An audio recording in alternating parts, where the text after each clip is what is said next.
Once again, the issue of gender identity in bathrooms was discussed during tonight's debate. I want to bring in ABC News Deputy Political Director Avery Harper. Avery, let's take a listen to this exchange. I've always fought to protect kids. I've always said that boys need to go into boys' bathrooms, girls need to go into girls' bathrooms, that we shouldn't have any gender transitions before the age of 18. Just like we don't have tattoos before the age of 18, we shouldn't have gender transformation or puberty blockers. She just said she's always fought to protect kids, but when she was governor of South Carolina, they had a bill to protect girls from men going into the bathroom. She killed it, and she's bragged about it for years that happened. She didn't stand up and fight the kids. She caved to the Chamber of Commerce and the corporation. Avery, despite the fact that a recent AP poll with the NORC shows that this topic isn't even a top 15 issue for voters, why has it become an issue?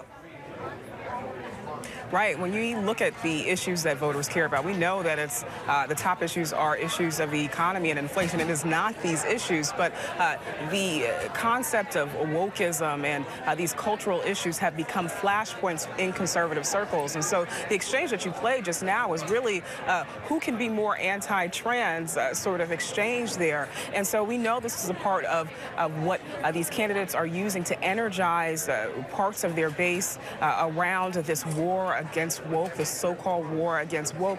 And while it's not necessarily an important issue broadly, but here in Iowa, important voting blocks like evangelicals, they might find importance in this sort of issue. And abortion, also a hot topic and an issue that from the beginning Nikki Haley has taken a different stance on. How do you think she did tonight? She consistently says, you know, the fellas don't really know how to talk about this. Right. She has consistently tried to differentiate herself from the rest of the field on this. She speaks a lot about not demonizing women who are pro-abortion and looking for compassion on this issue. Take a listen to what she had to say. These fellas don't know how to talk about abortion. I've said over and over again, the Democrats put fear in women on abortion, and Republicans have used judgment. This is too personal of an issue to put fear or judgment.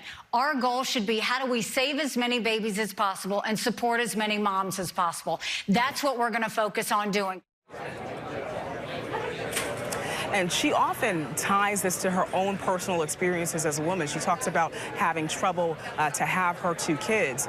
She also said, as you mentioned a little bit earlier, Lindsay, that these fellas don't know how to talk about the issue of abortion. That is a call out to female voters. This issue is undoubtedly a part of the reason why she has gained momentum in the polls, including in places like New Hampshire, particularly with independents. And mental health in teens also discussed tonight. Let's take a portion of their exchange on that.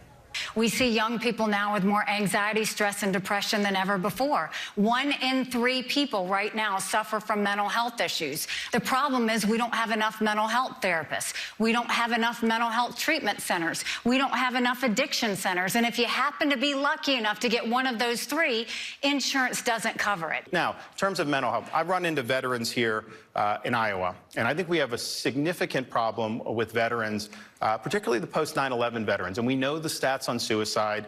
It's really, really sad. As a fellow veteran, as president, I have to put that issue on the front burner.